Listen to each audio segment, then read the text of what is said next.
নিজে গিরান নিচে কাপড় পরে আর ইমাম সাহেবের ফতোয়া মারে। মনে এই কথা কইলি তো তাহির হুজুর বলে না, এখন তো টেহাওয়ালার কাছে দুনিয়া গেছে গা, টেহাজার নাই, এর মূল্য নাই। কিন্তু একটা কথা বলবো, তুমি নমরুদের কথা মনে করো, ফেরাউনের কথা মনে করো, আধিপত্যবাদীরা যুগে যুগে পরাজিত হয়েছে। হাত করে বলুন ঠিক কি না?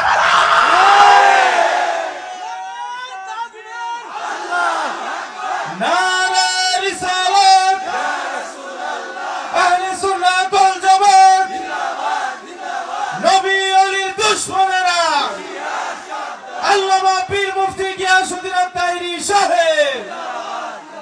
আল্লাহু আকবার, জোরে বলেন। আমরা মসজিদের ভিতরে সরদারি চাই না, আমরা মসজিদের ভিতরে একজনের গোলামি চাই। জবান খুলে কোন তিনি কে? আর জবান খুলে কোন তিনি কে? ভাইয়ের আমার, পায়ে হাত রেখে বলবো, অতীতের যা হয়েছে হয়েছে। আজকে রুকন পরের মাহফিল থেকে রুকু সেজদার প্রতি মনোযোগী হয়ে যান। ঠিক কিনা বলেন? আমার বিষয় দিছেন তো খুব নরমাল, খুব মহব্বতের। এই ওয়াজ আমি সব মাহফিলে করি, আজকেও করব। করার আগে ভূমিকায় কিছু কথা না বললে হবে না, কারণ মসজিদে বানাইতে গেলে ফাউন্ডেশন লাগবে। ফাউন্ডেশন দিলে না ছাদ দিতে পারতেন। উপরে ভাতলা কাপড়টা কি এমনি টানাইছেন? খুঁটি লাগছে না তো? এই যে খুঁটি লাগছে, এই যে লাগাইছেন, এই পর্দাটা সারায়া উপরে তাকায় দেখেন এত বড় আসমান বানাইছে আল্লাহ, একটা খুঁটিরও ব্যবহার করে নাই। তো সেই রবকে আপনি চিনেন না, চিনবেন। রব ছাড় দেয় কিন্তু ছেড়ে দেয় না, ছাড় দেয় কিন্তু ছেড়ে দেয় না। যুবক ভাইরা আমার, আপনাদের কাছে আমার অনুরোধ থাকবে, ইবাদত হবে একজনের। জবান খুলে গন তিনি কে?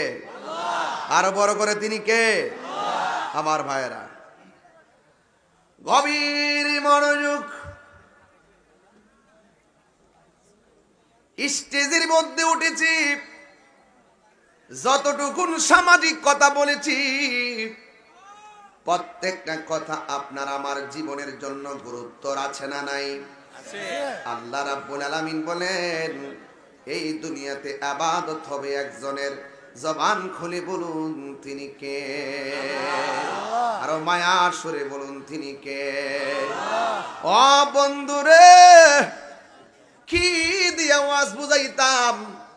আমি আপনাদের সামনে দুইটা বিষয় নিছি, একটা হলো ইবাদত আর একটা খেদমত।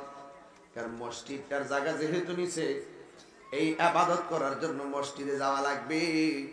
এই জন্য আমি আয়াতটা তেলাওয়াত করেছি।